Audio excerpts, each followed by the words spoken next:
to start talking about like the most important part of the whole nutrition process, and it's not a diet, okay? It's not something that you accomplish in 30 days. It's nothing short term. My approach to nutrition is so freaking simple that it's gonna blow your mind. And you're gonna wonder like, how the hell can I eat all of this good food, pizza, ice cream, candy, and still have a metabolism that barely even sees the dent when I do this? Now, some of you may think like, oh, it's just because you're young, it's just because you work out a lot. Guys, it's not about that at all. It's about the fact that I choose when. I make the decision when I have those types of foods, and I do it once a week. And so for 6 days out of the week, I'm eating differently than I do for one day. And because of that, I'm allowed to enjoy the foods that I love, which is pizza. It's like one of my favorite foods, cookies too, and still be super lean and still be super healthy.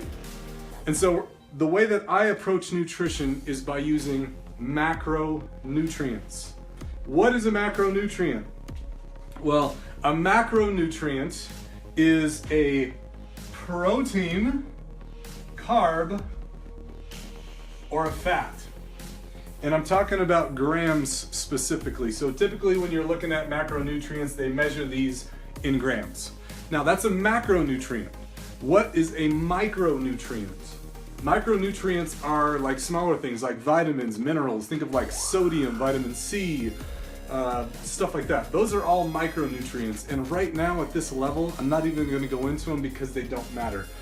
But what does matter is your diet consisting of proteins, carbs, and fats. Okay, so right now there are so many different ways to approach nutrition, but the big thing is like none of it works.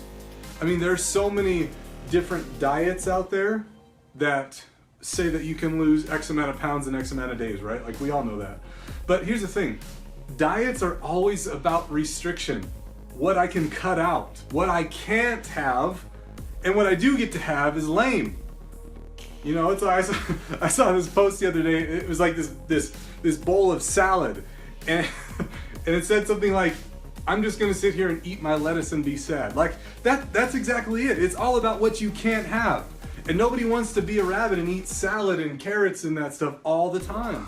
Like it's just not feasible because there's a lot of good stuff out there that we want to enjoy. So diets are all about what we can't have, and that's why I don't like them. But also too, they're always engineered for short-term success. They're always, based off of 30 days, 6 weeks, 8 weeks, 6 months. Like it's all a short-term solution for what we're trying to do is create a long-term result, okay? And also too, like the supplement and health industry and diet industry right now, I read this statistic that said that in 2016 alone, that the supplement/diet industry is a $1.4 billion industry. Billion with a B! With a B. Which is crazy. People are spending over $1 billion on diets, on shit that isn't going to do anything but allow you to regain the weight faster once you finally come off of it. Why? Because it sets you up for short-term success. So here's how we get long-term success using this guy, and this guy. Ready? Here we go. So a macronutrient is something that makes up your daily caloric intake, and each one of these is worth a different value. Now remember, they're all in grams, okay? So I'm gonna put a little G next to this so you know that this is all in grams. Okay, now in 1 gram of protein, it has a certain calorie value, and 1 gram of protein is 4 calories, okay? 4 calories. 1 gram of carbohydrates is also 4 calories. 1 gram of fat is a little bit more. This is 9 calories, okay? So each one of these has a value in grams, and this is what that value is. Now, what does protein do? The majority of people know what protein does. It's an amino acid, and what it does is it helps you build and retain lean muscle mass, okay? Obviously, if you want to put on more muscle, we all know that eat more protein, build more muscle, okay? What do carbohydrates do? Carbohydrates give us energy.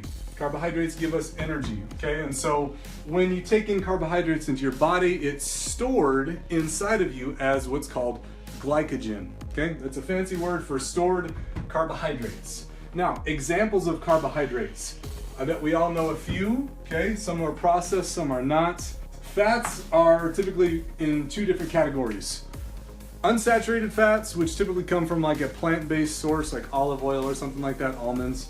Or you have saturated fats, and we all know saturated fats are bad. I'm not going to go into that detail.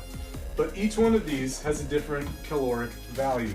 Now, in terms of figuring out like how many calories you need in your diet, it really depends on what your fitness goal is.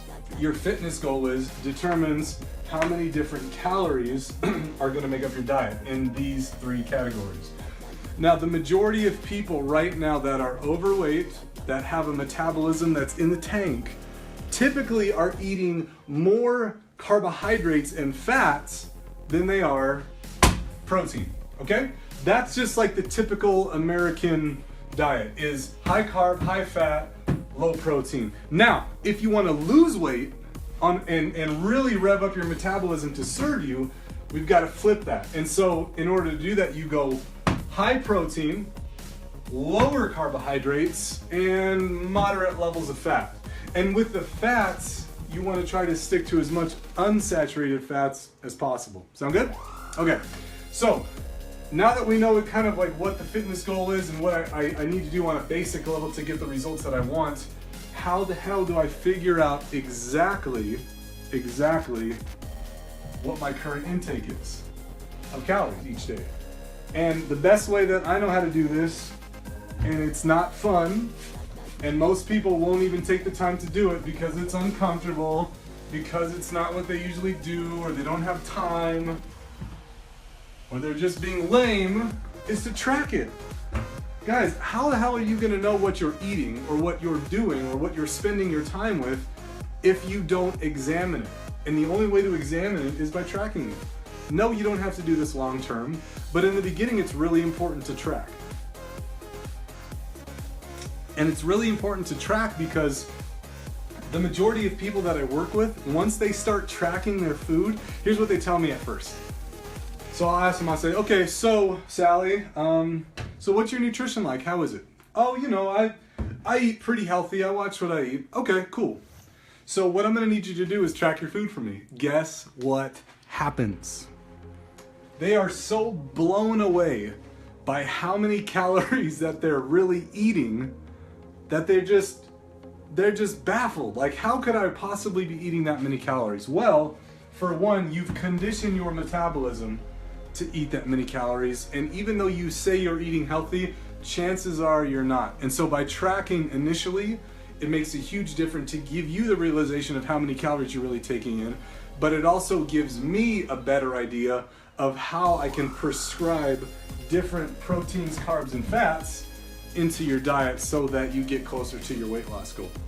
Now, what do I use to track? That's another thing. What do I use to track my calories? Should I write it down? Probably not. That's like 2012. Some of you have heard of MyFitnessPal. It's like the sweetest app in the world. It literally has every single food that I could ever think about. Like, I still try to stump FitnessPal and type in random stuff like when I'm out traveling or something, and it still is in there. But what also is cool about it is for people that are busy, that legitimately have a super busy schedule, it has a barcode scanner on it. Now, if you have foods that you get at the store that has a barcode on the labeling, all you do is put your phone up to the food, click it, and it adds it right into your FitnessPal. And it's so sweet, it doesn't cost anything, and it's awesome. Now, again, some people talk about not having enough time to do the tracking. Guys, I can't stress to you enough that if you don't track, you won't be successful. It's just that simple. If you really want to get control of your nutrition, you've got to first know how much you're taking in. And it's just a good habit to get into for the first month or so. Okay, here's my fridge. Ton of egg whites. I love these egg whites. Guys, these are the best. You can get them at Costco in a 6-pack. I'm gonna flip the screen around. Okay, so egg whites from Costco, they come in a box of 6. These things are super sweet. So I've got these for my scrambles in the morning. I got a few eggs if I need to get some extra fat in at the end of the day. I really like this baby spinach stuff. I throw it in everything. It's super good. I got a couple tubs of, I got 3 tubs of cottage cheese. Yeah, like I said, I love that stuff. I like this garlic. I put this stuff in my ground turkey. Here's some ground turkey that I've got. It's just strictly a pound of ground turkey, so this will be my lunch tomorrow. Oh, another thing too is this is the ground turkey that I'm getting at Costco right now. And so this is Butterball fresh ground turkey. You can see it's like 22 grams of protein per 4 ounces, which is pretty sweet, 8 grams of fat. And so I typically cook a couple of these at one time. I also get this natural sliced turkey breast. What's cool about this is it comes in a 3-pack, and it's literally like a great quick snack with like next to nothing in carbs. So this sliced turkey is good stuff. I got a couple tubs of lean ground beef, 93% lean, a pound in each of these. So these are like my go-to lunches or dinners. What else? What else do I got? Oh guys, these are really good too. Like if you like to make salads, I get these grilled chicken breast strips. They're already cooked. They're super high in protein. And I just add them into my salad when I'm making Caesar. So I got chicken Caesar salad. But another good thing that you can do is if you're having pizza, I like to add about 60 grams of this chicken breast onto my pizza as well. And so it's not just a bunch of fat and carbs, but I can get some higher protein level as well. So that's that. Turkey sausages. I typically roll with these turkey sausages from Costco. They're pretty sweet. And you can see all this diet soda. Guys, I've been strong. I've been so strong on this diet soda. I'm 8 days in. No soda for me, so it's all full there. I've even got a full case right there. So you know that I'm being consistent, okay? So that's what I'm eating in terms of food right now. I try to keep it super simple. I don't want to make it too confusing because I'm super busy, and it just helps to keep it simple. Oh yeah, one more thing, sorry. So these are the bomb. These little mini peppers, sweet mini peppers, I chop them up, put them in my eggs in the morning. Super good. Okay, that's my fridge. Let's see my freezer. Yeah, so again, I've just got some basics here. Some more turkey breast. If you were wondering about the turkey sausage from Costco, this is what I get right here. Jimmy Dean stuff, it's super good. I got some elk. I got some tamales. They're bomb as well. Get them from Costco. Okay? Now, pantry, since we're here, let's go over the pantry.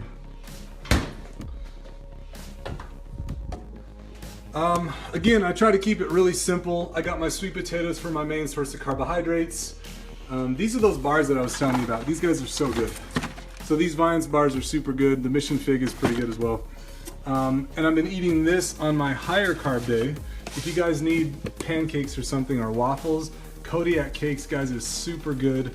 The calories in this stuff is amazing. For 4 of these small pancakes, it's 2 grams of fat, 30 grams of carbohydrates, and 14 grams of protein. It's crazy. When it comes to vegetables, this is one thing that's really important, guys, is like, typically vegetables are a source of carbohydrates, but if they're green vegetables, like green beans and spinach and lettuce and asparagus, stuff like that, green veggies, I don't count those as carbohydrates. And so I'd like you to not count them as well, because the majority of green vegetables are just fiber. Now, if it's like a squash or a sweet corn or something like that, then you have to count it because there's higher sugar content. But typically when I'm lower carb in it or when I'm lower calorie in it and I need some extra food, I use these organic green beans as a substitute. You know, because there's a lot of fat in olive oil and stuff, when I have lower fat levels, I just use olive oil cooking spray. Works pretty good. Taco seasoning from Costco is good as well. But like I said, guys, the main thing is keep it simple. You guys got to just keep it really simple, because everybody's super busy these days, and creating these big elaborate dishes isn't the best use of your time if time is an issue for you. Okay?